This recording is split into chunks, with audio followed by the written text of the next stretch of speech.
I pulled into the stop-and-go parking lot 15 minutes early for my shift, watching as a blue sedan parked crookedly across two spaces. The new guy. Management had told me yesterday I'd be training someone tonight. The car door opened, and out stepped a young man with messy hair and a wrinkled uniform shirt, one hand holding his phone and the other carrying a large energy drink. As a single mother of two kids, I couldn't afford to lose this job. The stop-and-go paid nearly double what other convenience stores in Riverdale offered, which meant I could actually put food on the table and save a little each month. There was a reason for the exceptional pay, of course, but that wasn't something you explained in a job posting. The new employee walked toward me with an easy smile, sticking out his hand as I got out of my car. "Mark Carter," he said. "You must be Samantha?" I nodded, shaking his hand briefly before walking to the store entrance. "Just call me Sam. Let's get inside and I'll show you around." The lights buzzed overhead as I unlocked the front door. The night manager wouldn't arrive until much later, which gave me plenty of time to cover the basics with Mark. And by basics, I meant the rules. The very important rules that kept us alive. "So," Mark said, following me inside, "Thomas said you've been here a while." 3 years, I answered, walking behind the counter and putting my purse in the locked drawer where employees kept their belongings. Which means I've outlasted about 12 other employees who didn't take this job seriously. Mark laughed, clearly thinking I was joking. I wasn't. "All right, before we get to register training, there are some store-specific rules you need to know," I said, watching his face. "Rule number 1, never work alone, no matter what. Even if someone calls in sick, you call me or another employee before starting your shift solo." Mark nodded while fixing his name tag. "Sure, makes sense. Safety in numbers and all that." "This isn't about robbery prevention," I said firmly. 2 years ago, a guy named Jason decided to cover an overnight shift by himself when his partner called in sick. The security cameras showed him working normally until 2:17 a.m., when he looked up at something off camera and then walked into the storage room. He never came out. Mark's smile got smaller. "What, like he stole something and ran out the back?" I shook my head. The back door was locked from the inside. All his belongings were still here. His car was still in the parking lot. He just vanished. "That's..." Mark started, then shrugged. "Weird coincidence, I guess." I could already tell this was going to be difficult. Some people just wouldn't believe until they saw for themselves, and even then they'd try to explain it away. I'd seen it before with other new hires. "Let me show you the store layout," I said, changing tactics. I'd come back to the rules throughout the shift as relevant situations came up. I walked Mark through the aisles, showing him where everything was stocked, how to check expiration dates, and the proper rotation procedures. He seemed smart enough, asking good questions about inventory and picking things up quickly. When we reached the refrigerated section, I handed him a box of energy drinks to restock. "So, why's the pay so good here?" Mark asked as he arranged cans in the cooler. "Most places like this pay minimum wage." "The unusual hours," I lied. It wasn't entirely untrue. "And the special circumstances." "Special circumstances," he repeated. Before I could answer, a loud scratching noise came from the direction of the bathroom. It sounded like fingernails dragging slowly across the inside of the door. Mark turned toward the sound. "What's that?" he asked, already stepping away from the cooler. I grabbed his arm firmly. "Rule 5. Never investigate bathroom noises between 10 p.m. and 5 a.m. The scratching grew louder, more insistent.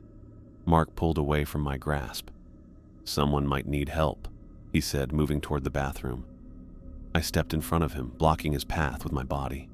"No, trust me on this. We don't check bathroom noises. Not ever." "Come on, that's ridiculous," Mark said, trying to step around me.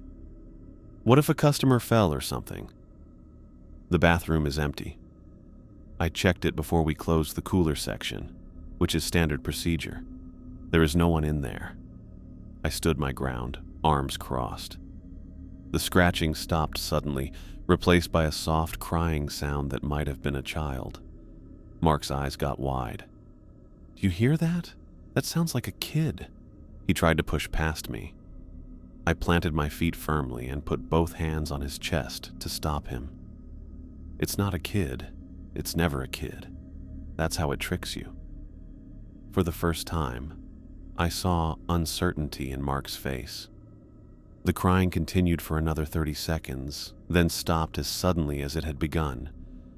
We stood in silence for a moment. "What was that?" Mark finally asked. "That," I said, "is why we get paid so well." As we continued the training, I explained more of the rules. Rule 2. No alcohol sales after 2 a.m., even if the customer threatens you or offers extra money. Rule 3. If the lights blink 3 times in a row, go to the back room immediately and wait exactly 7 minutes before coming out. Mark listened with growing doubt. These sound like urban legends or horror movie rules. Rule 4, I continued, ignoring his comment, is crucial. When regular customers come in acting strange, walking oddly, speaking in a flat voice, or just seeming off, they're not themselves anymore. Don't talk to them, don't look them in the eye, and definitely don't let them touch you. Not themselves. Mark laughed. What does that even mean? It means exactly what I said, I replied flatly. You'll understand when you see it. As the evening went on, I showed Mark how to clean the coffee station, run inventory reports, and handle the register. Throughout it all, I continued explaining the various rules and procedures unique to our store. Each time, his responses got more dismissive. So let me get this straight, he said as I explained the 11 p.m. protocol. Every night at exactly 11 p.m., we have to lock the front doors even if customers are still shopping? Yes, I confirmed. At 10:58, we warn any remaining customers that we need to lock up temporarily. Any stragglers are walked out through the employee exit at the back. And this is official store policy, locking customers in or kicking them out at 11. He raised an eyebrow. It's not locking them in, it's locking other things out, I said. And yes, it's official policy. Thomas will tell you the same thing. Mark shook his head. This is just horror movie nonsense. Next you'll tell me there's a full moon rule, or something about not getting wet after midnight. I sighed. Emma was more willing to listen to important instructions than this grown man. Even Jacob knew when to take things seriously. Look, I said, I have 2 kids at home who need me. Emma and Jacob don't have anyone else. I follow these rules because I want to go home to them every morning. Whether you believe in the reasons or not, follow the procedures. That's all I'm asking. Mark's face softened slightly at the mention of my children, but the doubt remained in his eyes. At 9:45 p.m., the bell above the door rang as a customer entered. I immediately recognized the tall figure in the black hoodie. Mark got tense beside me, his hand slowly reaching for the phone. It's okay, I said quietly, moving to the coffee machine. I poured a large black coffee and placed it on the counter, not making any move to ring it up. The tall man nodded almost invisibly and took the coffee. I could feel Mark staring as the man walked to the far corner of the store and seemed to blend into the shadows. What was that? Mark whispered. Why didn't you charge him? That's William, I explained. He helps with problems. The free coffee is a courtesy. Helps with what problems? Mark pressed. The kind that make the rules necessary, I answered simply. For the rest of our shift, Mark continued learning the register system and stocking procedures. William stayed in his corner, occasionally moving to different areas of the store, but never speaking. Just before our shift ended, the tall man placed his empty cup on the counter and left without a word. That guy gives me the creeps, Mark said once William was gone. And all these rules. I've worked night shifts before, and sure, weird customers come in, but there's nothing supernatural about it. I finished counting my register and looked at Mark directly. I'm not asking you to believe in the supernatural. I'm asking you to follow the procedures that have kept employees at this store alive. Mark laughed again, shaking his head. Right. Mysterious disappearances and things that are not themselves. Listen, I appreciate you trying to make the night interesting, but I'm a bit old for ghost stories. As we left the store and headed to our cars, I felt a knot of worry in my stomach. I'd seen this attitude before, and it never ended well. People who dismissed the rules tended not to last long at the stop and go. Just be careful, okay? I said as we reached the parking lot. And remember, never work alone. Sure thing, boss, Mark replied with a mock salute. I'll make sure to check for monsters under the cash register too. I watched him drive away, the knot in my stomach getting tighter. I needed to pick up Emma and Jacob from my neighbor's house, get them to bed, and somehow get some sleep myself before doing this all again tomorrow night.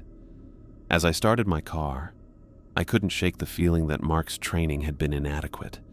Not because I hadn't tried, but because he simply wouldn't listen. Some people had to learn the hard way. I just hoped Mark would survive the lesson. 3 days had passed since Mark's first shift, and I was already exhausted from his constant dismissal of everything I tried to teach him.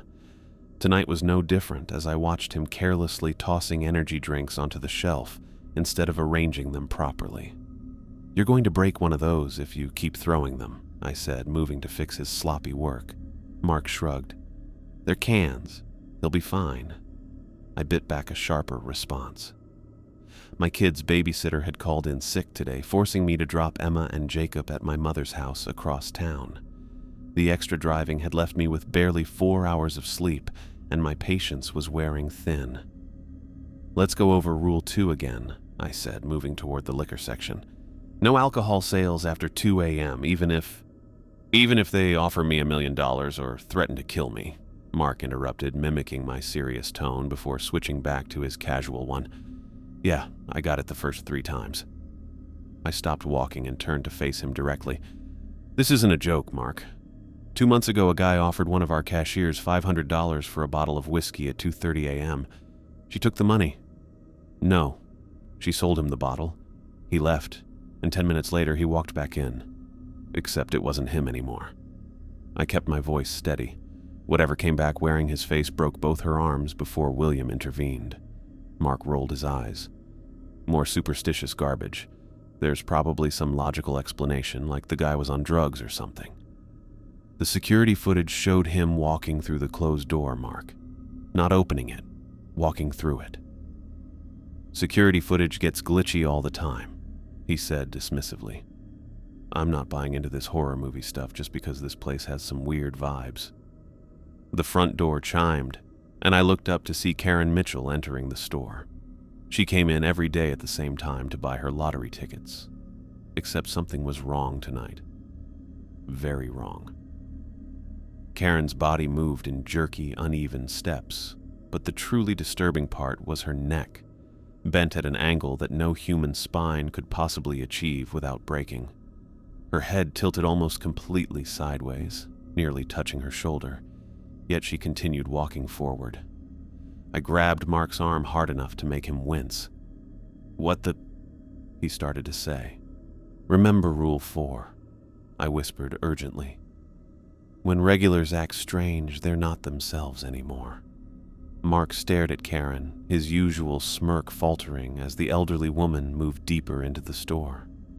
Her head remained at that impossible angle, but now her eyes, previously fixed straight ahead, swiveled in their sockets to look directly at us, without her face turning.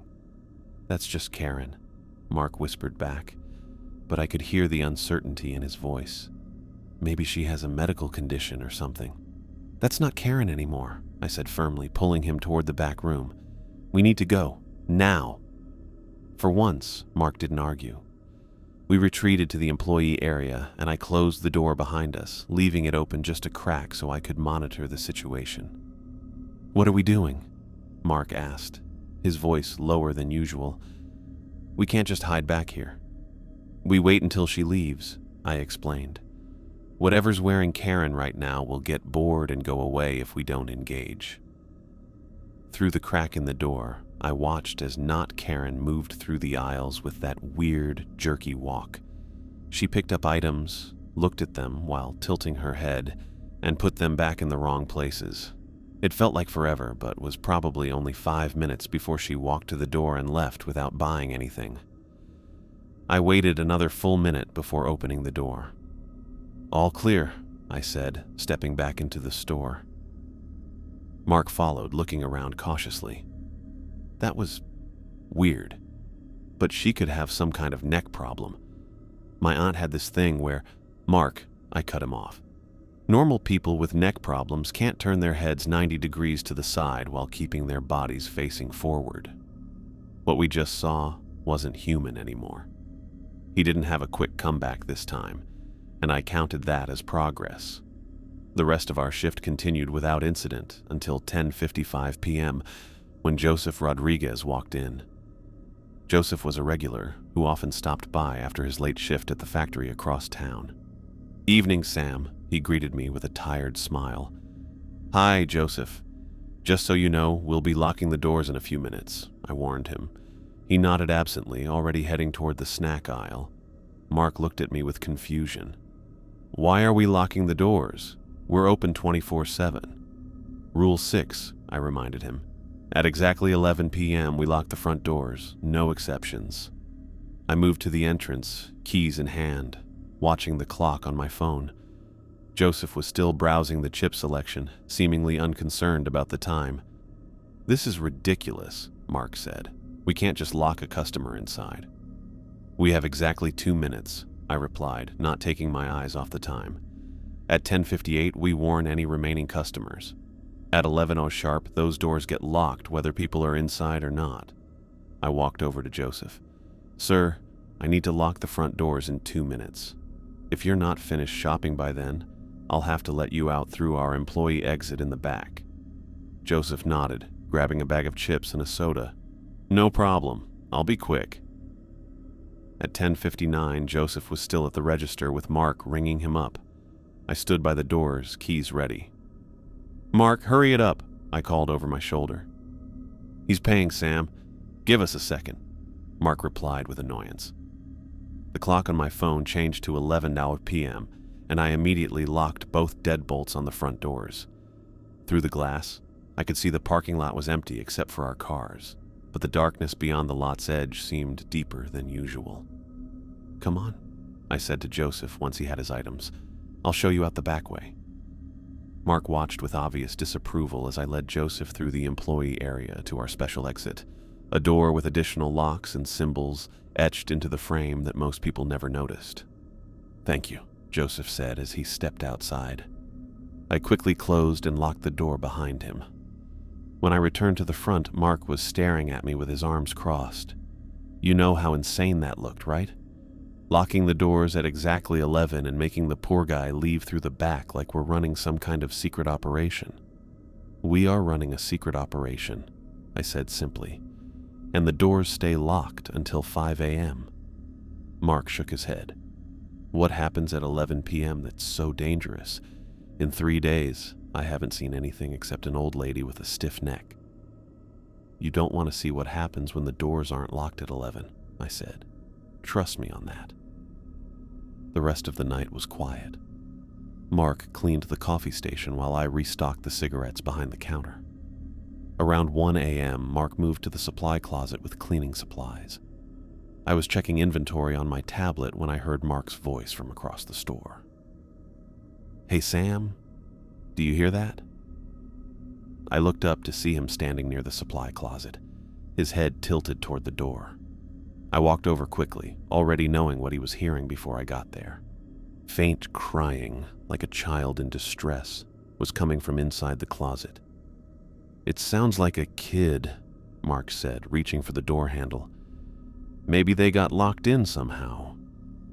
I moved to stop him, but before I could reach him, a tall figure appeared directly behind Mark.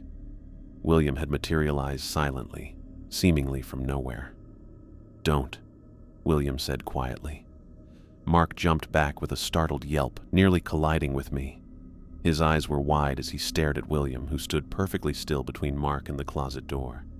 "Jesus Christ!" Mark gasped. "Where did you come from?" William didn't answer. He never did. Instead, he placed one hand against the closet door, and the crying sound immediately stopped. "Mark, this is William," I said, watching as the color slowly returned to Mark's face. "I told you about him on your first night. He protects us." "Protects us from what?" Mark asked, his voice uncharacteristically small.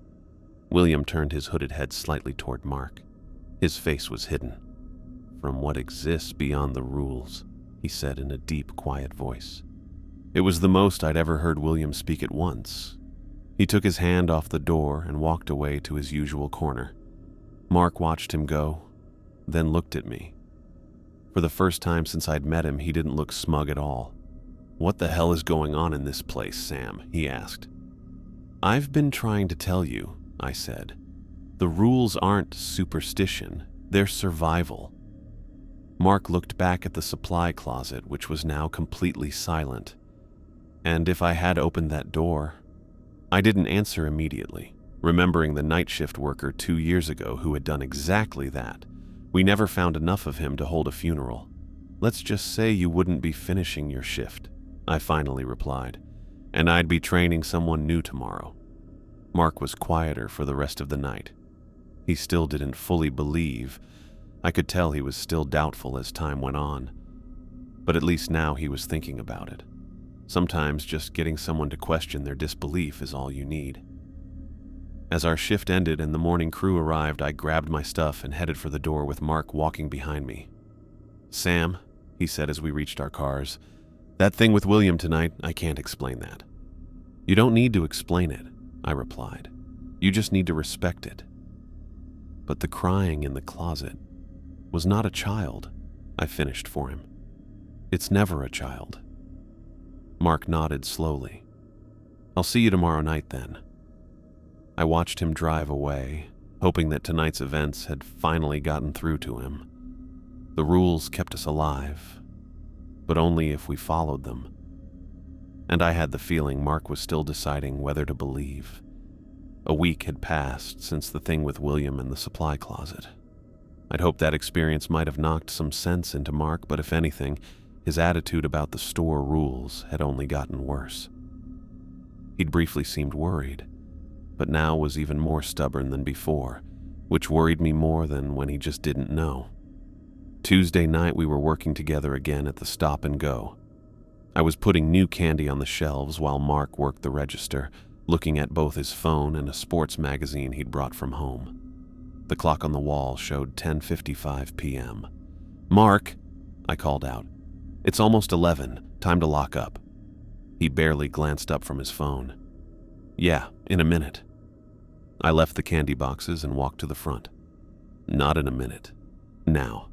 We need to warn any customers and get the doors locked by 11 sharp." "Relax, Sam. There's nobody even in the store right now." He flipped a page in his magazine. "That's not the point. The doors get locked at 11 whether customers are here or not." I moved toward the entrance, keys already in hand. The time passed slowly as I looked outside. The parking lot was empty except for our cars, but that didn't matter. Rules were rules, especially this one. "Mark, put that down and help me check the store," I said, my voice tightening with urgency. He sighed dramatically but set his phone aside. "Fine, I'll check the back aisles." At 10:59, I stood by the front doors, watching the seconds count down on my phone. Mark was supposed to be making a final sweep, but I couldn't see him anywhere in the store. The time changed to 11 p.m. I reached for the locks, then hesitated. "Mark," I called out, "are you done checking?" No answer. I should have locked the doors immediately, but I needed to know if Mark had found someone. "Mark!" I called again, louder this time. Finally, his voice came from the back. "Yeah, all clear." I turned back to the doors, but as I did, I noticed the time on my phone. 11:01 p.m. I got really nervous. I quickly locked both deadbolts. 11:02 p.m. Mark strolled back to the front, completely unconcerned. "Nobody back there told you we were empty." "The doors are supposed to be locked at 11, I said, my voice tight. "It's now 11:03. So, we're a few minutes late. Big deal." He shrugged and returned to the counter. I followed him, feeling angry and scared. It is a big deal. 3 minutes late, Mark? Do you have any idea what can happen in 3 minutes? Let me guess. Demons will crawl through the doors and eat our souls? He rolled his eyes. Last year, I said, lowering my voice, a girl named Rebecca was 15 minutes late locking up. They found her with her skin turned inside out. Mark's smile hesitated for a second before he forced a laugh. Come on, Sam. Skin turned inside out? That's not even physically possible. I saw the photos, Mark. Thomas showed them to all of us as a warning. I wasn't lying. The images of Rebecca's body had haunted my nightmares for weeks afterward. Whatever came through those doors didn't just kill her, it unmade her. Something in my tone must have gotten through to him because he didn't immediately dismiss me. Instead, he looked toward the front doors, now securely locked, and swallowed hard. You're serious, he said, not quite a question. Dead serious. 3 minutes late is 3 minutes too many. Mark didn't say anything else about it that night, but I noticed him looking at the doors more often, especially when the wind picked up outside and branches scratched against the glass. Thursday night's shift started normally enough. We had a steady stream of customers until about midnight. Then the usual late-night lull set in. Mark had been quieter than usual, actually following procedures without much complaint. I hoped our conversation about Rebecca had finally made an impression. At 1:30 a.m., without any warning, the lights went out. Not just the store lights, everything. The street lights outside, the neon open sign, even the emergency lights failed to kick in. The store went completely dark. Power outage? Mark's voice came from somewhere near the register. I fumbled for my phone in my pocket, turning on the flashlight. This isn't normal, I said quietly. The emergency generator should have kicked in automatically. As my eyes adjusted to the darkness, I could make out Mark's silhouette moving toward the front windows. Looks like the whole block is out, he said, looking outside. Get away from the windows, I warned, moving toward him. Why? I'm just checking if... A loud bang interrupted him as something hit the glass doors from outside. Then another bang, and another. Multiple impacts, like someone, or something, was throwing themselves against the entrance. Mark, get back! I grabbed his arm and pulled him away from the windows just as my flashlight beam caught glimpses of figures pressing against the glass. Their features were distorted, faces stretched and twisted in ways that human faces couldn't bend. What the hell? Mark gasped, trying to look directly at them. I yanked him further back, putting myself between him and the doors. Never look directly at them, I hissed. Keep your eyes down or closed. The banging grew more insistent, the glass doors rattling in their frames. My flashlight beam shook as my hand trembled. From the corner of my eye, I could see multiple figures now, their bodies pressed against the glass, hands flat against the surface. What are they? Mark whispered, his voice stripped of all its usual cockiness. I don't know, I admitted. And I don't want to find out. I noticed someone moving at the back of the store. A tall figure came out of the shadows, walking calmly toward the front. William. I hadn't seen him come in earlier, but somehow he was here when we needed him most. William walked past us without saying anything, heading to the doors. As he got to the entrance, the figures outside ran away right away, vanishing into the dark beyond the parking lot. The banging stopped. Seconds later, the power came back on. The lights blinked on, the refrigerator unit started buzzing again, and the electronic register rebooted with a series of beeps. It was as if nothing had happened. William stood at the doors for another moment before turning and walking to his usual corner. He didn't speak or look at us, but his message was clear. He had protected us. Mark leaned against the counter, looking pale. What just happened? He asked, his voice barely above a whisper. That's why we locked the doors at 11, I said simply. For the rest of our shift, Mark was subdued. He jumped at small noises and kept glancing at William's corner, as if making sure he was still there. When morning came and our replacements arrived, Mark practically ran to his car. I caught up with him in the parking lot. "You okay?" He took a deep breath. I don't know what that was. "It was what I've been trying to warn you about," I said. "The rules exist for a reason, Mark." He nodded slowly. "Yeah, I get that now, but..." He hesitated, looking back at the store. "Those things at the window, they couldn't have been real, right? Maybe it was just some teenagers messing around, and the power outage. That happens sometimes." I looked at him in disbelief. Even after everything he'd seen, he was still trying to rationalize it away. "Mark, those weren't teenagers, and William didn't just happen to show up at the exact moment we needed help. Look, I'm not saying nothing weird happened," he said defensively. "It was definitely unsettling, but there are rational explanations for power outages and people banging on doors." I gave up. Some people would never believe, no matter what they saw with their own eyes. "Just promise me you'll keep following the rules, even if you don't believe in the reasons." "Sure," he said, but I could tell he was just humoring me. Sunday afternoon, my phone buzzed with a text while I was helping Emma with her science project. It was from Mark. "Can I cover your Monday night shift? Need extra hours this week." I frowned and typed back, "You mean with Ashley?" Ashley was our newest hire, still in training but catching on quickly. "No, just me. Ashley called in sick." My stomach dropped. I immediately called Mark instead of texting, but he didn't pick up. I tried again. Still nothing. I sent another text. "Never work alone. Wait for me to find someone to work with you." 3 dots appeared as he typed a response. "No one follows these rules when you're not here anyway. Nothing ever happens." I called again. No answer. I texted Thomas, explaining the situation. He responded that he would handle it, but I couldn't stop feeling worried. "Mark, do not work alone. I'm serious. It's dangerous." The 3 dots appeared again, then disappeared, then reappeared. "Relax, Sam. I'll be fine. See you Tuesday."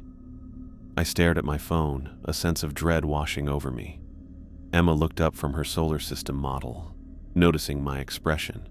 "Mom, is everything okay?" I forced a smile for my daughter's sake. "Yeah, honey, just work stuff." But it wasn't okay. Mark was going to break the most important rule of all, and there was nothing I could do to stop him. I pushed open the door to the stop and go at 5:55 a.m. Tuesday morning, 5 minutes before my shift was supposed to start. The fluorescent lights overhead were blinking on and off unevenly. Something was wrong. The doors shouldn't have been unlocked yet. Mark should have been waiting to hand over the register. "Mark?" I called out, my voice sounding too loud in the empty store. No answer. The silence felt heavy, pressing against my ears as I took a few careful steps inside. The store looked normal at first glance. Shelves stocked, coffee machine buzzing, register closed but intact. But Mark wasn't behind the counter where he should have been. "Mark, are you here?" I tried again, moving further into the store. That's when I noticed the drops on the floor. Dark liquid, almost black under the blinking lights, creating a trail from the counter toward the bathroom. My stomach tightened as I followed the trail with my eyes, not my feet. The bathroom door was closed. I pulled out my phone and dialed Thomas Jones immediately. The call went straight to voicemail. "Thomas, it's Sam. Something's wrong at the store. Mark's not here. The doors were unlocked and there's something on the floor. I'm following protocol and leaving now." My hand shook as I ended the call. Protocol was clear. If anything seemed wrong when arriving for a shift, we were to leave immediately and contact management. No exceptions. I backed toward the entrance, keeping my eyes on the bathroom door. The trail of dark droplets shined under the stuttering lights. I didn't want to think about what it might be, but my mind filled in the blanks anyway. As I reached the door, the lights blinked more violently, then stabilized.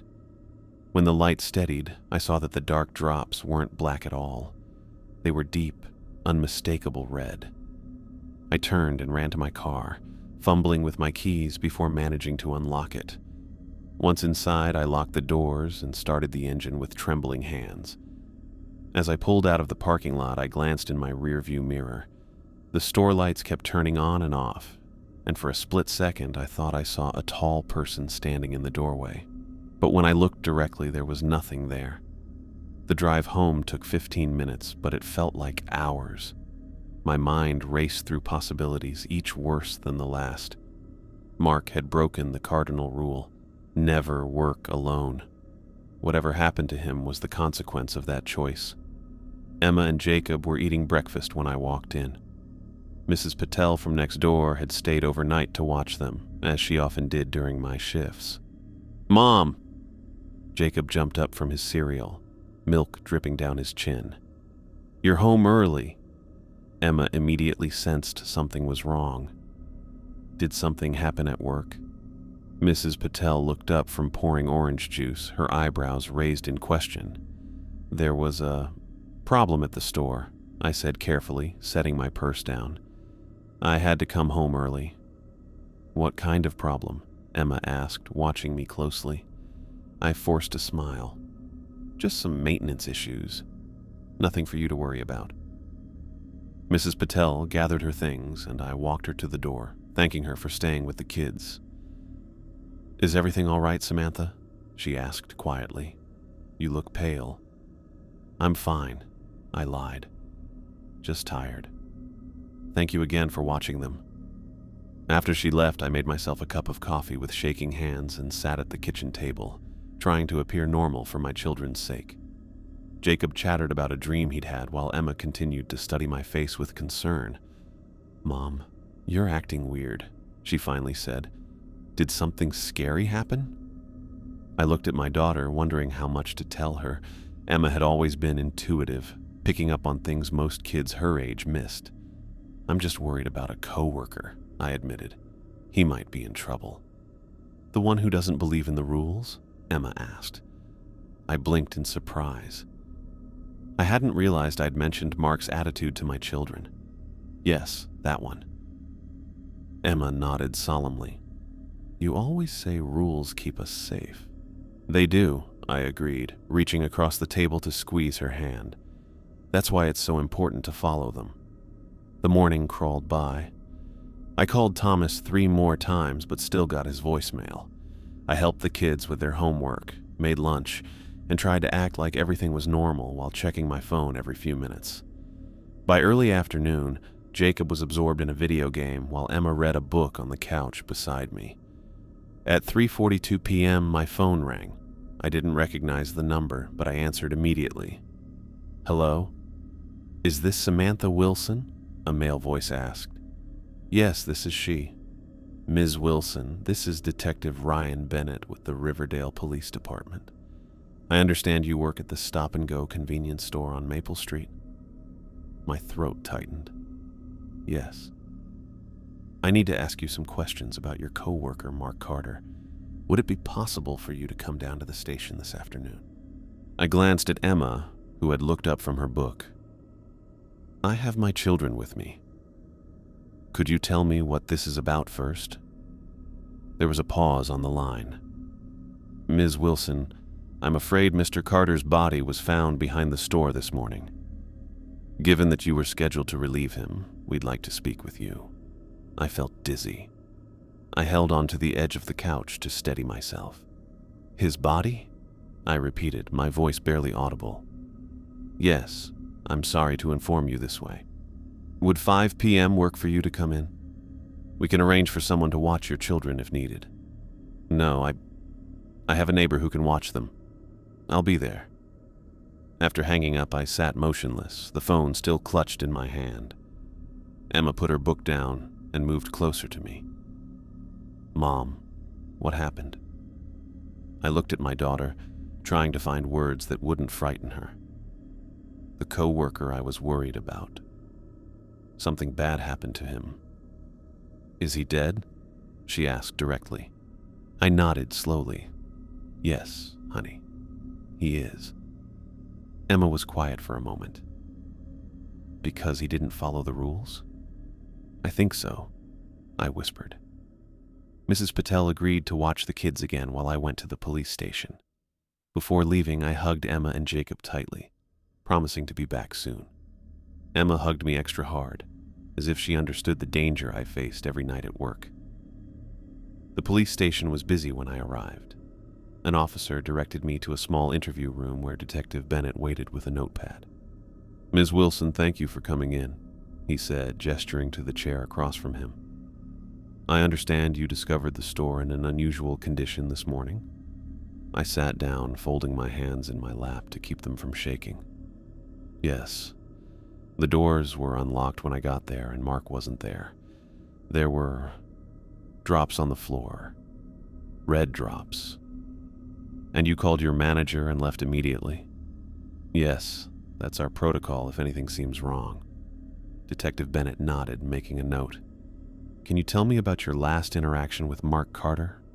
I explained about the text messages, how Mark had insisted on working alone despite my warnings. "And why exactly were you so concerned about him working alone?" Bennett asked. "It's against store policy. The first rule is never work alone, especially during overnight shifts." "Why is that rule so important?" I paused, knowing how it would sound. "There have been incidents at the store. People who worked alone disappeared or were found dead." Bennett's face stayed neutral, but I could see the doubt in his eyes. "What kind of incidents?" 2 years ago, an employee named Jason disappeared during a solo overnight shift. Last year, a girl named Rebecca was found dead after failing to lock the doors at 11 p.m. There are specific rules we follow to stay safe. Rules like? I took a deep breath and listed them. Never work alone. No alcohol sales after 2 a.m. Don't investigate bathroom noises between 10 p.m. and 5 a.m. When regular customers act strange, they're not themselves anymore. If lights flicker 3 times, go to the back room and wait 7 minutes. At exactly 11 p.m., lock the front doors, no exceptions. As I spoke, Bennett's expression shifted from neutral to incredulous. "Ms. Wilson, these sound like superstitions, not safety protocols." "They're not superstitions," I insisted. "They keep us alive." "Did Mark Carter believe in these rules?" "No. He thought they were ridiculous. He called them horror movie nonsense and superstitious garbage." Bennett made another note. "Ms. Wilson, I need to tell you how Mark Carter died. His body was found dismembered behind the store. His limbs and head were separated from his torso." I closed my eyes, feeling sick. I told him not to work alone. "Do you know anyone who might have wanted to harm Mr. Carter?" I shook my head. "No. Mark was new. He'd only been working at the store for about 2 weeks. And these rules you mentioned, they're official store policy?" "Yes. Thomas Jones, our manager, is very strict about them." Bennett wrote something down. "We'll be speaking with Mr. Jones as well. In the meantime, I need to ask where you were between midnight and 5 a.m. last night." "I was at home with my children. My neighbor, Mrs. Patel, stayed over to watch them while I slept." "She can confirm I was home all night." The detective nodded. "We'll check that. One more question. The security cameras at the store, do they record continuously?" "Yes, Thomas has access to all the footage." "Thank you for your time, Ms. Wilson. We'll be in touch if we have more questions." As I stood to leave, Bennett added, "I'd advise against discussing the details of Mr. Carter's death with others while this investigation is ongoing." I nodded and left. Mark's death was really getting to me. I had tried to warn him. I had tried so hard. The next morning, Thomas Jones called me at 9 a.m. "Sam, I need you to come to the store. The police are reviewing the security footage from Monday night." An hour later, I sat in Thomas's office with Detective Bennett and another officer. Thomas looked grim as he pulled up the footage on his computer. The video showed Mark alone in the store around 10:30 p.m. Monday night. He was reading his magazine at the counter, occasionally checking his phone. At 10:55 p.m., he looked at the clock but made no move toward the doors. 11 p.m. came and went. The doors stayed unlocked. At 11:17 p.m., a hooded person showed up outside the store. Mark looked up as the person came in. They talked, though the video had no sound. Mark seemed relaxed, even smiling as he rang up the person's purchases. At 11:32 p.m., the bathroom door opened on its own. Mark noticed, looking confused. The hooded person pointed toward the bathroom. Mark shook his head, but the person motioned again. A moment later, sounds must have come from the bathroom because Mark turned his head quickly in that direction. The hooded person walked toward the bathroom. After a pause, Mark followed. The video showed both of them going into the bathroom. The door closed behind them. For 5 minutes, nothing happened. Then the lights started to blink. The camera image distorted, breaking into static before cutting out completely. When the footage started again at 12:17 a.m., the store was empty. The bathroom door was closed. Dark drops led from the bathroom to the back exit. Thomas stopped the playback. Detective Bennett looked worried. "Can you identify the hooded figure?" he asked Thomas. "No, that wasn't William. If that's what you're thinking," Thomas replied. "William never buys anything and he never goes into the bathroom." Bennett turned to me. "Who is William?" "He helps with problems at the store," I explained. "He's tall, wears a black hoodie, but he's protective. He wouldn't hurt Mark." Bennett didn't look convinced. "We'll need to question this William as well." "Good luck with that," Thomas muttered. After the police left, Thomas asked me to stay. He looked older than usual, the lines in his face deeper. "You followed the rules, Sam. You survived. Mark didn't." He sighed heavily. "I've hired someone new. Can you start again tomorrow?" "Someone new? Already?" I asked, surprised by how quickly Mark had been replaced. "The store can't be understaffed, not even for a day." Thomas handed me a file. "Her name is Ashley Peterson, 26, good references. She starts tomorrow night." I took the file, feeling numb. "And what do I tell her about Mark?" "The truth," Thomas said simply. "The rules keep you alive. Breaking them gets you killed."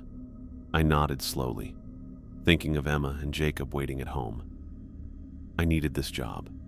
The pay was too good to give up, especially as a single mother.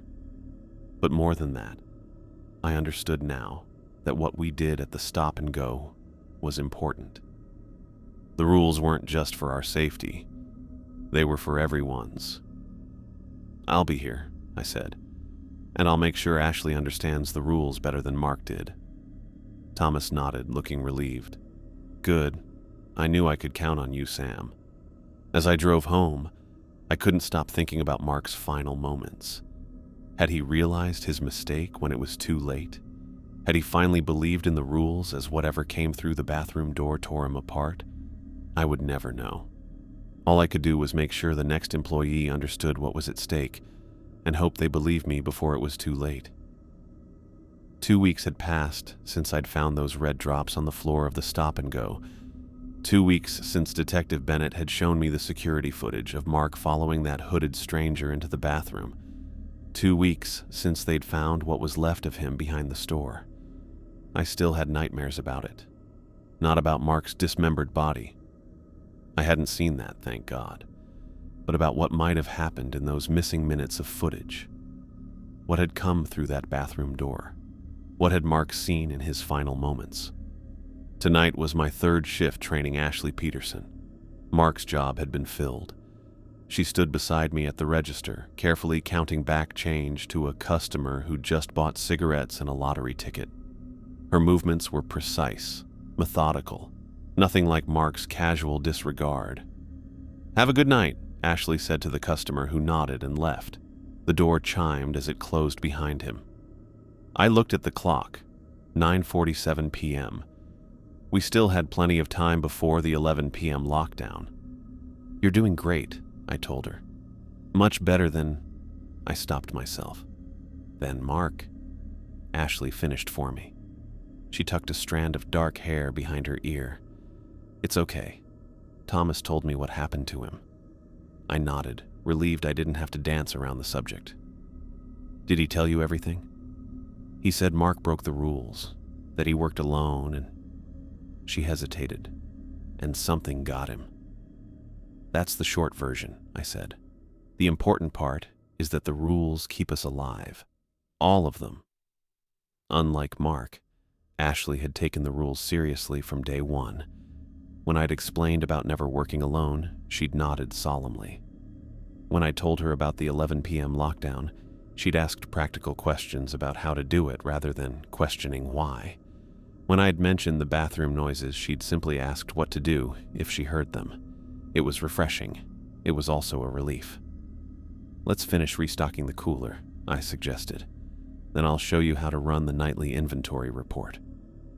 We worked side by side, placing energy drinks and sodas in neat rows. Ashley was quiet but attentive, asking questions when needed but otherwise focusing on the task at hand. At 10:30 p.m., we moved to the back office so I could demonstrate the inventory system. I logged into the computer and pulled up the software. "This is pretty straightforward," I explained. "You enter the counts from your sheets, and the system calculates what we need to order." Ashley leaned over my shoulder, watching as I navigated through the program. "What happens if the numbers don't match up?" "Good question. If there's a discrepancy, you note it here." I pointed to a field on the screen. "Thomas reviews all the reports each morning." A loud bang interrupted us. We both jumped, turning toward the office door. "What was that?" Ashley whispered. I listened. Another bang followed by a rattling sound. It was coming from the front of the store. "Stay here," I said, standing up. "I'll check it out." I walked cautiously into the main store area. Everything looked normal, until I noticed the bathroom door shaking in its frame. The rattling grew more violent, as if someone, or something, was trying to force its way out.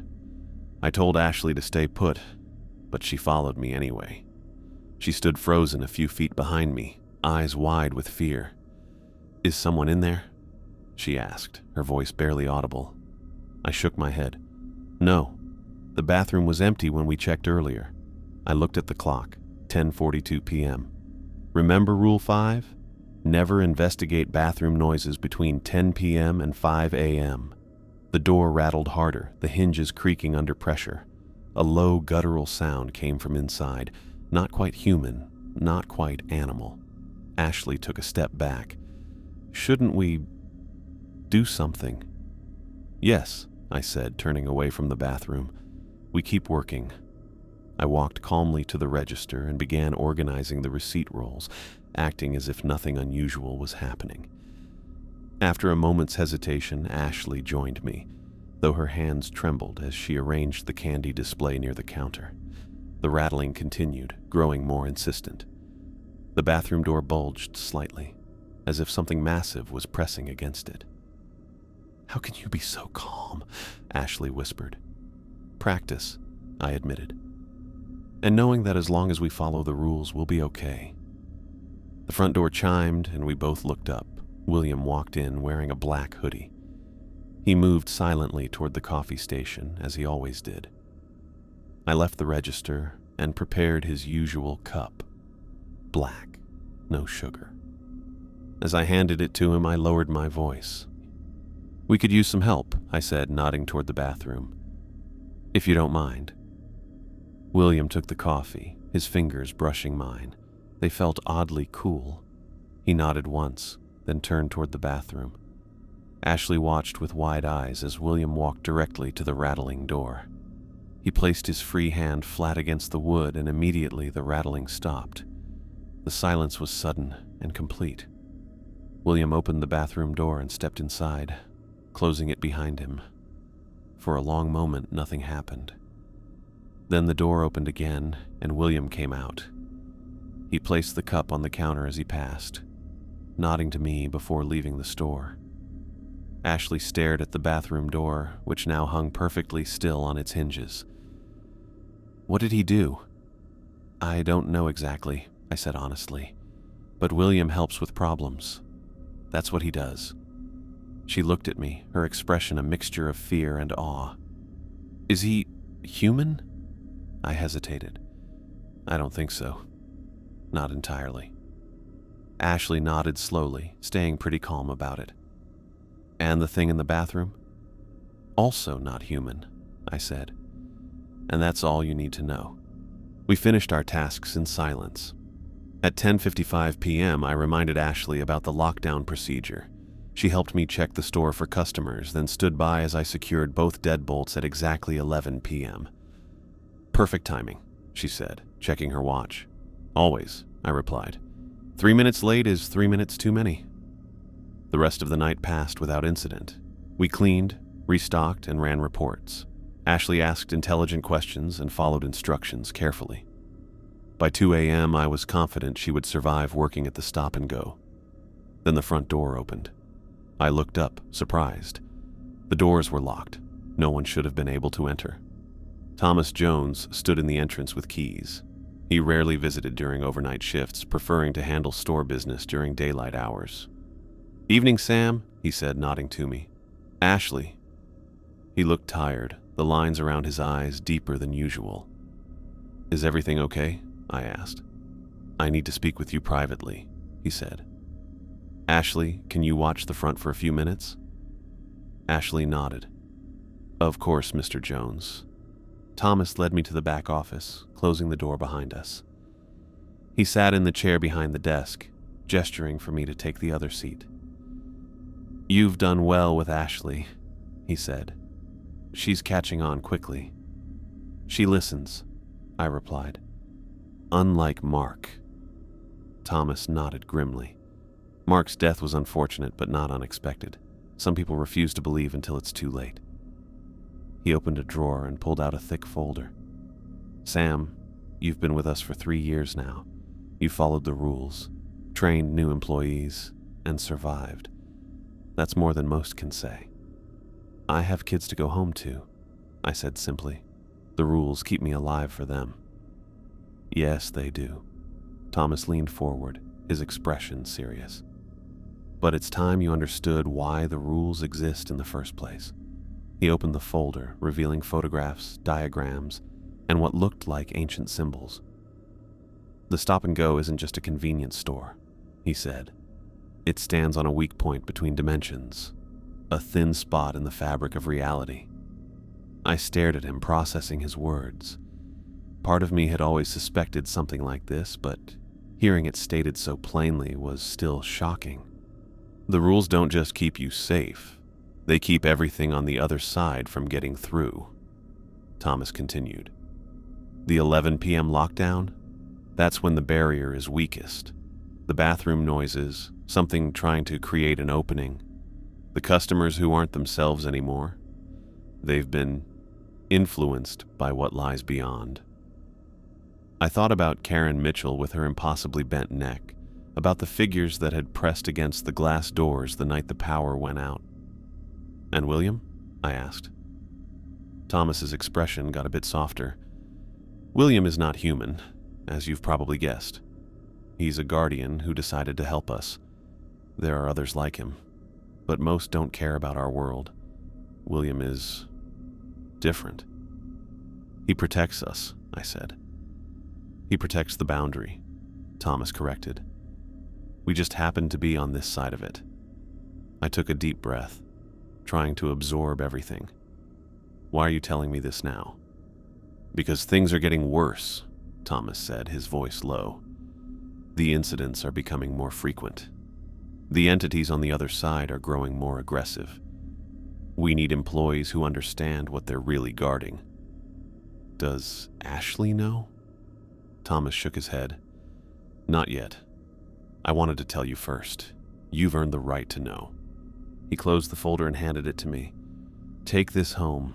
Study it. The more you understand, the better your chances of survival." I accepted the folder. "Thank you for trusting me with this." "You've proven yourself trustworthy," Thomas said, standing. "Now let's get back out there before Ashley starts wondering what we're discussing." When we returned to the front, Ashley was helping a truck driver find the energy drinks. Thomas nodded to both of us before leaving, the bell chiming as the door closed behind him. "Everything okay?" Ashley asked once the truck driver had left. "Yeah," I said, tucking the folder into my bag. "Just a performance review." The rest of the night passed quietly. At 3:45 a.m., Ashley took her break while I manned the register. At 4 a.m., The bell chimed again as another truck driver entered. He was tall and broad-shouldered, with 3 days' worth of stubble and bloodshot eyes. "Pack of Marlboros and a fifth of vodka," he said, placing a 20 on the counter. Ashley, who had just returned from her break, moved to get the cigarettes while I handled the money. "I'm sorry, sir," I said, "but we can't sell alcohol after 2 a.m., store policy." The man's expression darkened. "It's just a bottle of vodka. No one's gonna know." "I'm sorry," I repeated firmly. "We can sell you the cigarettes, but not the alcohol." "This is bullshit," he growled. "I've been driving all night. I need something to help me relax when I get to the motel." "We have other options," Ashley suggested, pointing to the energy drinks. "Or coffee?" The man slammed his fist on the counter. "I don't want coffee, I want vodka." I stepped slightly in front of Ashley, maintaining a calm expression. "Sir, we simply can't sell alcohol after 2 a.m. It's the law." It wasn't, actually. Not in our state, but it was easier than explaining the real reason. "The law?" he sneered. "You think I care about the law?" As he spoke, something strange happened to his face. The skin around his mouth seemed to stretch, showing too many teeth. His eyes, already bloodshot, started leaking a dark liquid that didn't look like normal tears. "Give me the vodka," he said, his voice distorting, dropping an octave. "Now!" I grabbed Ashley's arm and pulled her back from the counter. "Sir, I'm going to have to ask you to leave." The man, or what was using the man's body, leaned over the counter. His face kept moving in ways that human faces couldn't move. The smell of rot and something chemical was everywhere. "You know what I am," it said, its voice now a guttural growl. "You know what I need." I kept backing up, pulling Ashley with me. "We can't help you. Please leave." The creature snarled, a sound no human throat could make. It reached across the counter, arms stretching impossibly long, fingers elongating into claw-like appendages. "The bottle," it hissed. "Give me the bottle." I remembered Rule 6. If lights flicker 3 times, go to the back room and wait 7 minutes. The lights weren't flickering, but the principle was the same. Retreat to safety. "Ashley," I whispered, "when I say run, go to the back room and lock the door. Wait 7 minutes no matter what you hear." She nodded, her face pale but determined. The creature began climbing over the counter, its movements jerky and wrong, like a puppet with tangled strings. "Run!" I shouted, shoving Ashley toward the back while I moved in the opposite direction, drawing the creature's attention. It turned toward me, mouth opening wider than any human mouth could stretch. I backed away, keeping the shelving aisles between us. "You can't have it," I said firmly. "You don't belong here. Go back." The creature let out a sound between a laugh and a scream. It moved toward me, knocking over displays as it came. I continued backing up, leading it away from the back room where Ashley had run away. For several terrifying minutes, I stayed just out of reach while keeping the creature's attention. Its movements became more erratic, more desperate. The distortion in its face spread until the truck driver's features were barely recognizable beneath the thing wearing his skin. Then, as suddenly as it had begun, the creature stopped. It tilted its head at an impossible angle, listening to something I couldn't hear. A look of fear, actual fear, crossed its distorted features. It backed toward the door, eyes darting around the store. Without another word, it turned and ran away, the bell chiming cheerfully as the door closed behind it. I stood frozen for a moment. Then I hurried to the back room, knocking 3 times to let Ashley know it was me. She opened the door, her face still pale but composed. "Is it gone?" "Yes," I said. "It left." "What was that thing?" she asked, her voice steady despite everything she'd just witnessed. "Something that doesn't belong in our world," I answered. "Something the rules keep out, most of the time." Ashley took a deep breath. "I thought Mark was just being difficult when he didn't believe you.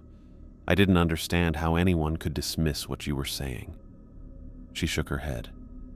"But That was... I know, I said gently.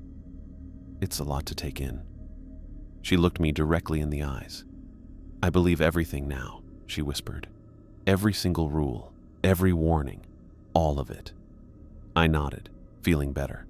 Ashley would survive. She understood what was at stake. Good, I said, because believing is what keeps us alive. As dawn approached and our shift neared its end, I thought about the folder Thomas had given me, about the weak point between dimensions, about William and his role as guardian. I thought about my children, Emma and Jacob, sleeping safely at home, unaware of what their mother faced each night at work. And I thought about Mark, who hadn't believed until it was too late. Ashley would be different. She would survive. And so would I. 1 month after learning the truth about the stop and go, I found myself settling into a new routine. Thomas's folder had become a regular part of my life. I'd studied its contents carefully, learning about the thin spots between dimensions, the various entities that tried to break through, and the symbols that helped strengthen the barriers. Knowledge hadn't made the job less dangerous, but it had made the danger easier to understand. Ashley had proven herself a quick study and reliable partner. Unlike Mark, she followed the rules without question, having seen firsthand what happened when they were broken. We'd developed an easy rhythm during our overnight shifts, moving around each other with the practiced efficiency of people who understood exactly what was at stake. Tuesday night started like any other. The store had been busy until about 10 p.m., when the customer traffic slowed to a trickle. Ashley was restocking the candy aisle while I counted the register, preparing for the 11 p.m. lockdown. "How are Emma and Jacob doing?" Ashley asked, arranging chocolate bars in neat rows. "Good," I said, sorting bills into their proper slots. "Emma got an A on her science project. Jacob lost another tooth." "That's great," Ashley said. "Emma's the one who figured out something was wrong with Mark before you did, right?" I nodded, remembering how perceptive my daughter had been. She picks up on things. Sometimes I think she knows more about what happens here than I've told her. The clock read 10:56 p.m. I finished with the register and went to the front doors, looking outside for any last-minute customers. The parking lot was empty except for our 2 cars. "Almost time," I called to Ashley. "Can you check the back aisles?" She nodded and went around the chip display. I pulled out my keys, ready for the lockdown procedure we performed every night. At 10:58 p.m., the lights went out. Not just the store lights, everything went dark. The street lights outside, the neon open sign, even the glow from the refrigerated cases. It was completely dark. I waited for the emergency lights to kick in. They didn't. "Sam?" Ashley's voice came from somewhere in the darkness, tight with fear. "Stay where you are," I called back, pulling out my phone. The screen illuminated, casting a weak blue glow that barely penetrated the darkness. I checked the time. 10:59 p.m. 1 minute until lockdown. I turned on my phone's flashlight and pointed it at the front doors. The light looked weak in the really dark room. "What's happening?" Ashley had made her way back to me, her own phone providing a small circle of light. "I don't know, but we need to lock the doors. Now." A scratching sound came from the bathroom, a familiar noise that always meant trouble. But this time, another scratching joined it, coming from the supply closet on the opposite side of the store. "They're trying to come through in multiple places," I said, moving quickly to the front doors. Ashley's flashlight light moved across the glass doors, then stopped. "Sam," she whispered, "look." Outside, barely visible in the darkness, stood figures. Not 1 or 2, but many, their shapes unclear, moving slightly in the dark. They pressed close to the glass, watching us with eyes that reflected our flashlight beams like animals caught in headlights. "Help me," I said, inserting my key into the first deadbolt. The figures outside began to move, pushing against the glass. Hands, or things like hands, were pressed flat against the see-through surface, leaving smears that looked wet in our flashlight beams. Ashley grabbed the second key from her pocket with shaking fingers. I locked the first deadbolt as she inserted her key into the second. My watch beeped, 11 p.m. exactly.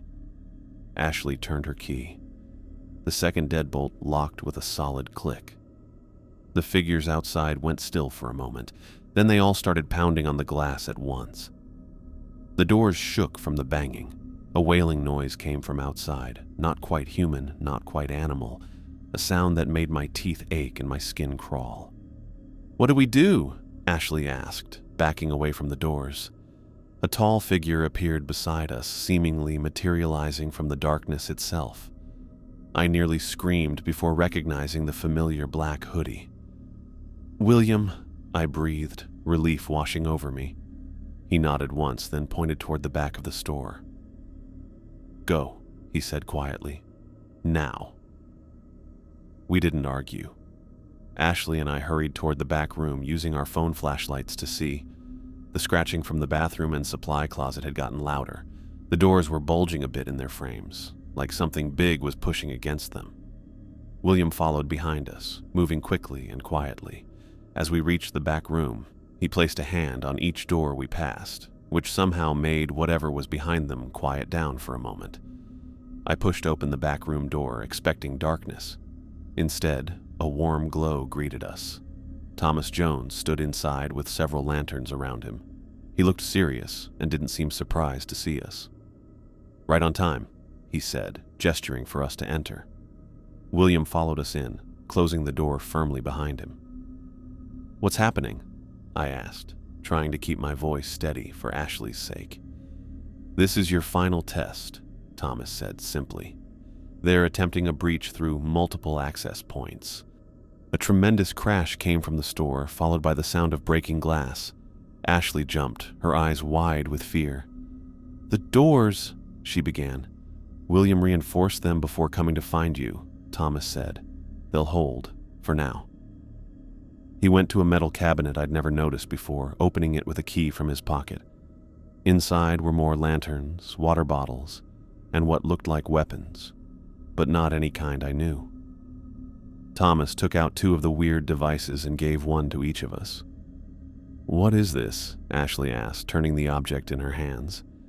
It looked something like a flashlight, but with symbols etched into its surface that matched those in the folder Thomas had given me. "Protection," Thomas said. "Point and press the button if anything gets through. It won't kill them, but it will force them back to their side." Screams echoed through the store, inhuman sounds that made my skin prickle with goosebumps. William stood by the door, head tilted as if listening. "I don't understand," I said. "Why tonight? Why all at once like this?" Thomas looked at me steadily. "Because you're ready now. Both of you. You've proven yourselves capable of following the rules, of believing without seeing. Now you need to see what you're really guarding against."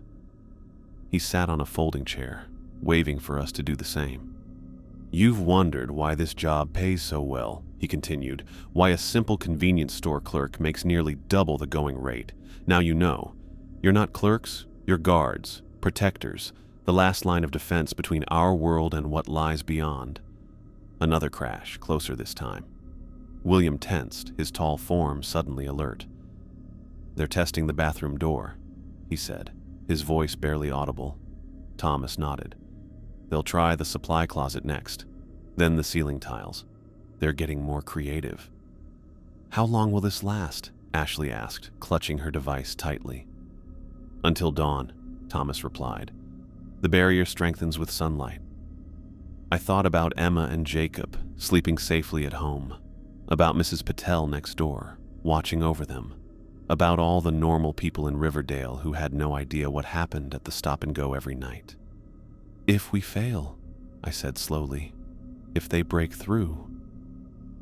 "They won't stop at the store," Thomas confirmed. "They'll spread, first Riverdale, then beyond." A terrible ripping sound came from outside the room, like fabric tearing on a massive scale. William moved away from the door, positioning himself between us and whatever was coming. "The ceiling," he said. "They're coming through the ceiling." Thomas stood, his expression grim. "This is where you make your choice, Sam. Ashley, you can leave now. William can get you to your cars safely. Or you can stay and fight. But if you leave, don't come back.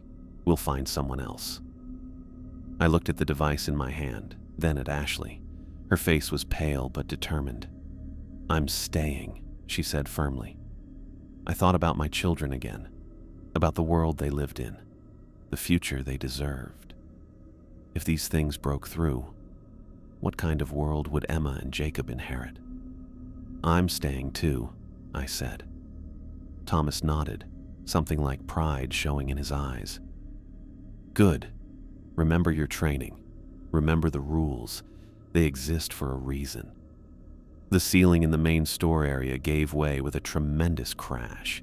Inhuman screams filled the air, along with a smell like rotting meat and burning plastic. "They're through," William said, moving toward the door. Thomas handed each of us a lantern. "Stay together. Aim for their centers.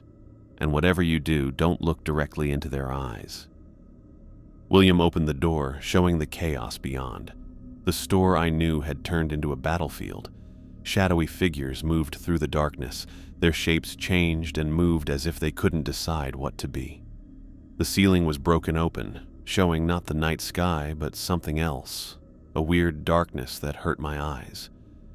I raised my device, remembering everything I'd learned from Thomas's folder. These entities couldn't keep their shape in our reality without attaching to something, an object, an animal, a person. If we could stop them from finding anchors, they'd be forced back. For the next several hours, we fought. William was quick and sneaky, stopping the largest entities before they could fully appear. Thomas told us what to do like someone who'd done this many times before. Ashley and I worked together, watching out for each other, using our devices to push back anything that got too close. It was terrifying. It was exhausting. But somehow, we held. As the first gray light of dawn showed through the broken ceiling, the entities began to leave. The tears in reality slowly closed up, the strange darkness fading away. By 6 a.m., it was over. The store was a mess, broken glass, knocked over shelves, stuff scattered everywhere, but the breach had been stopped. Thomas looked at the damage. "Could have been worse," he said. "Much worse." Ashley sat on the floor, back against the counter, looking shocked but alive. William had disappeared, as he often did once the danger passed. "What happens now?" I asked, my voice hoarse from shouting warnings throughout the night. "Now?" Thomas almost smiled. "Now you go home to your children. Rest. Come back tonight. The store will be ready." "Just like that?" Ashley asked incredulously. "We almost died, and we just come back for another shift?" "That's the job," Thomas said simply. "That's what you signed up for." I helped Ashley to her feet. We were both filthy, covered in a substance I didn't want to identify. But we were alive. "I need to call home," I said. "Check on Emma and Jacob." Thomas nodded. "Use my office. The phones there still work." As Ashley and I made our way to the office, picking through the wreckage of the store, I felt something I hadn't expected. Pride. We had faced the worst the other side could throw at us, and we had survived. We had protected not just ourselves, but everyone. I called Mrs. Patel. She told me the children were fine, still sleeping peacefully. They had no idea what their mother had just been through, what she had just fought, and that was exactly how it should be. As I hung up the phone, I looked at Ashley. "You okay?" She nodded slowly. "I think so. It's just a lot to process." "It gets easier," I said, though I wasn't entirely sure that was true. "And it's important. What we do here, it matters." "I know," she said. "I just never thought I'd be guarding a doorway between worlds when I applied for a convenience store job." I almost laughed at the absurdity of it. The benefits are good, though. True, she agreed, a small smile breaking through her exhaustion. We left Thomas's office and found him already directing a cleanup crew that had appeared from nowhere. Men and women in unmarked coveralls were efficiently removing debris, replacing broken fixtures, restoring the store to its normal appearance. "Go home," Thomas told us. "Be back by 10 p.m. We'll be ready." As we walked to our cars, the morning sun warming our faces, I realized my job had completely changed. I wasn't just a convenience store clerk making good money anymore. I was now someone who protected my world from scary things trying to get in. For Emma and Jacob, I would do it. I would come back night after night following the rules, keeping everything safe. I couldn't even think about what would happen if I didn't. I got into my car and saw Ashley doing the same. We would both come back tonight, ready to work another shift, keeping the dangerous stuff out. This was our choice now. This was our job.